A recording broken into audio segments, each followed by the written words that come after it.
وعلى آله وأصحابه أجمعين أما بعد.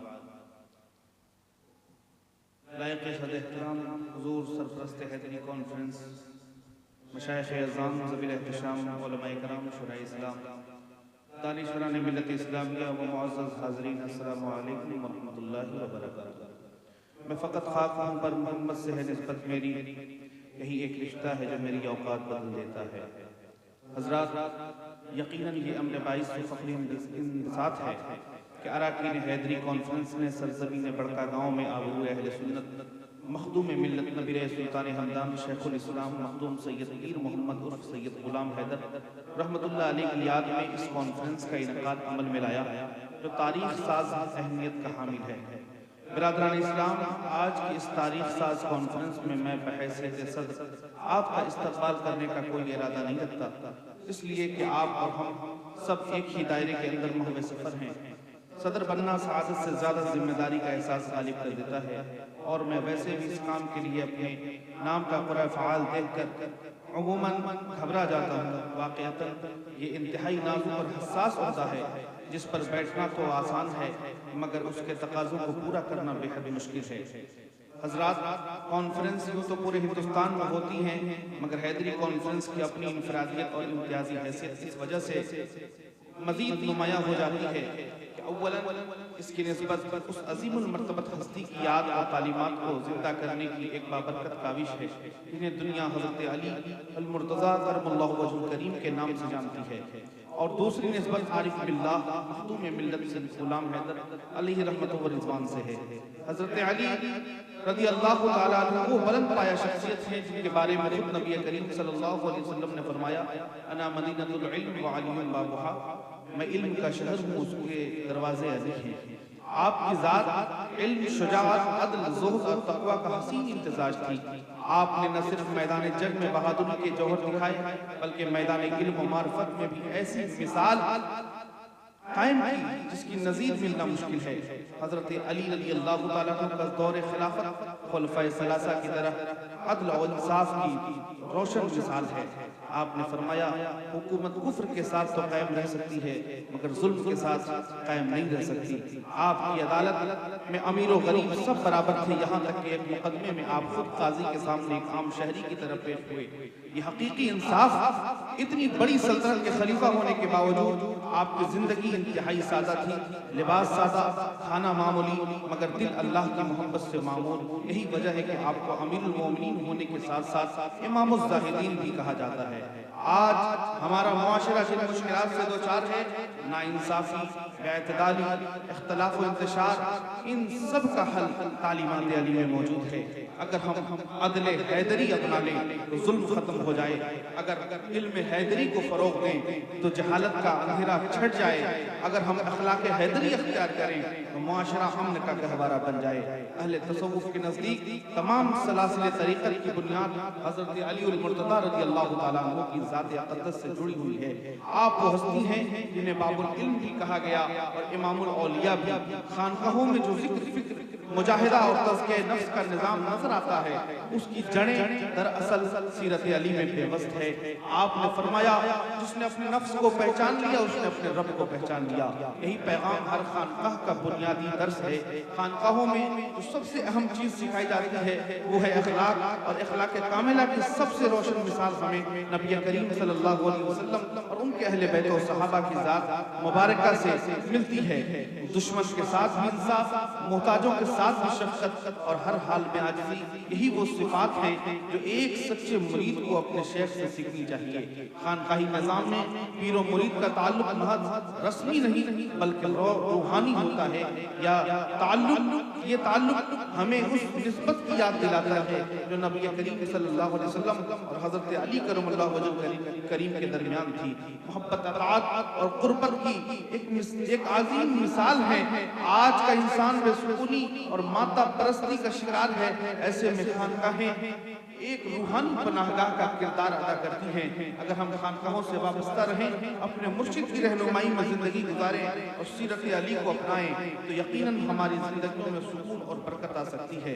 معزز حاضرین، انشاءاللہ یہ کانفرنس ہر سال ایک مختلف مقام پر منعقد ہوتی ہے اور اسی طرح انشاءاللہ آئندہ بھی ٹھیک اسی طرز پر صوبہ بہار کے دوسرے مقامات پر ہوتی رہے گی۔ جگہ بدلنے کا مقصد قطعاً اشتہاری نوعیت نہیں ہے، بلکہ یہ طرز عمل ایک نئے مقصد کے تحت اختیار کیا گیا ہے۔ اکثر یہ دیکھا گیا ہے کہ جب کوئی کانفرنس مستقبل میں ایک مقام پر منعقد ہوتی ہے تو وہ ایک سالانہ تہوار کی حیثیت اختیار کر لیتی ہے اور بجائے اس کے تبلیغ کے تفریح و تمتع کا ماحول پیدا ہو جاتا ہے اور پھر اس کی مذہبی سرے سے مجروح ہو جاتی ہے۔ ہمارا نظریہ ہمیشہ سے اپنے اسلاف کے طریقہ کار پر کام کرنے کا رہا ہے۔ ہم کانفرنس کو بھی تبلیغ، دین اور اشاعت اسلام اور بزرگوں کے واقعات اور کرامات اور خدمات کو عام کرنے اور ہر ایک تک پہنچانے کا ذریعہ سمجھتے ہیں۔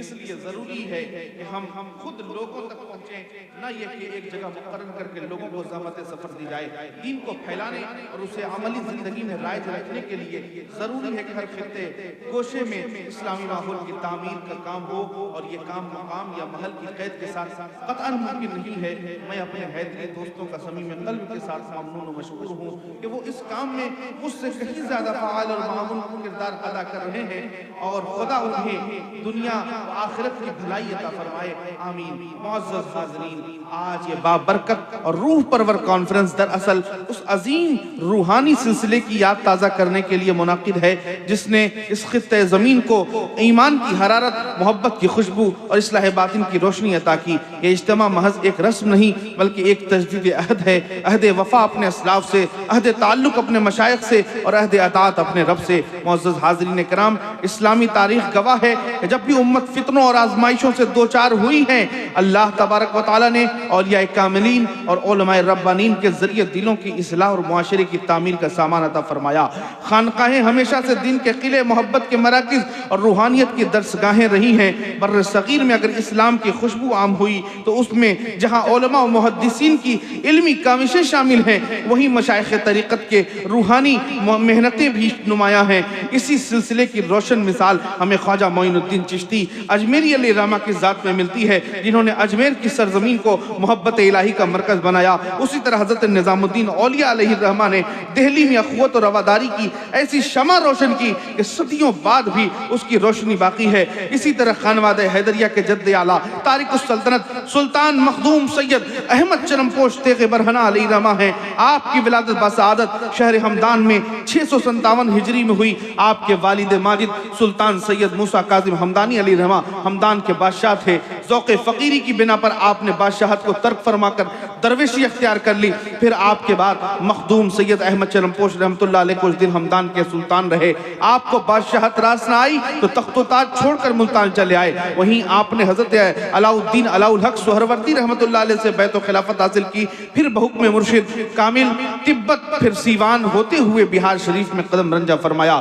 آپ نے بہار شریف میں رہ کر دعوت و تبلیغ کے کارہائے نمایاں انجام دیے۔ آپ نے اسلام کی نشر و اشاعت کے لیے دور دراز کا سفر بھی فرمایا۔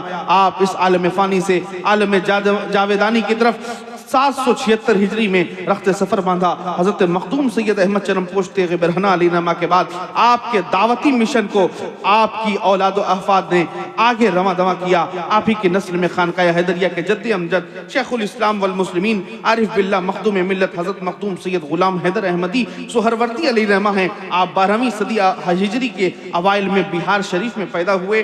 آپ نے اپنے والد ماجد حضرت سید رستم علی علیہ الرحمہ سے بیعت و خلافت حاصل کی۔ نیز محبوب رحمان حضرت شاہ ابو الغوث گرم دیوان علیہ الرحمہ سے بھی اجازت و خلافت پائی۔ قصبہ حسن پورہ تشریف لائے اور دعوت و تبلیغ کے لیے خانقاہ سہروردیہ کی بنیاد ڈالی، جو بعد میں خانقاہ حیدریہ کے نام سے خانقاہ حیدریہ سے موسوم ہو گئی۔ خانقاہ حیدریہ تقریباً 3 صدی سے دینی، علمی، ادبی، فکری، دعوتی اور روحانی خدمات انجام دے رہی ہے۔ اس کے افراد و انصار نے مسلمانوں کی مشکل موڑ پر رہنمائی فرمائی ہے۔ دیہات و قصبات میں جو خدمات انجام دیے ہیں وہ ناقابل فراموش ہیں۔ خانقاہ حیدریہ کے چشم و چراغ مرشد حقانی تاجدار اقلیم روحانیت تاج الاولیاء حضور نبی ملت حضرت علامہ سید نبیل احمد حیدر القادری علیہ رحمٰن نے اپنی پوری زندگی اسلام و سنیت کے لیے وقف کر دی تھی. آپ ان کے گوشہ حیات کو جہان نبی ملت میں مطالعہ کر سکتے ہیں. ہمارے اکابرین کی تعلیمات کا خلاصہ یہی تھا کہ دلوں کو جوڑو، نفوس کا تزکیہ کرو اور سنت نبی صلی اللہ علیہ وسلم کو زندگی کا عملی دستور بناؤ. میرے عزیز دوستو، خانقاہ حیدریہ حسن پورہ شریف بھی اسی مبارک روایت کی ایک زندہ کڑی ہے. یہ خانقاہ صرف اینٹ اور پتھر کی عمارت نہیں بلکہ ایک روحانی نظام کا نام ہے. یہاں ذکر کی صدائیں بلند ہوتی ہیں، درود و سلام کی محفلیں سجی رہتی ہیں، قرآن مجید کی تلاوت سے فضا معطر رہتی ہے اور اصلاح نفس کا سلسلہ جاری رہتا ہے. اس خانقاہ کے بزرگوں نے نہ صرف لوگوں کو عبادت کا ذوق دیا بلکہ اخلاق و کردار کی تعمیر بھی فرمائی. آج اس پرآشوب دور میں جب مادیت کا سیلاب ہر سمت بہ رہا ہے، نوجوان نسل بے راہ روی اور فکری انتشار کا شکار ہیں، ایسے میں خانقاہوں کی ضرورت پہلے سے کہیں زیادہ بڑھ چکی ہے. خانقاہ ہمیں یاد دلاتی ہے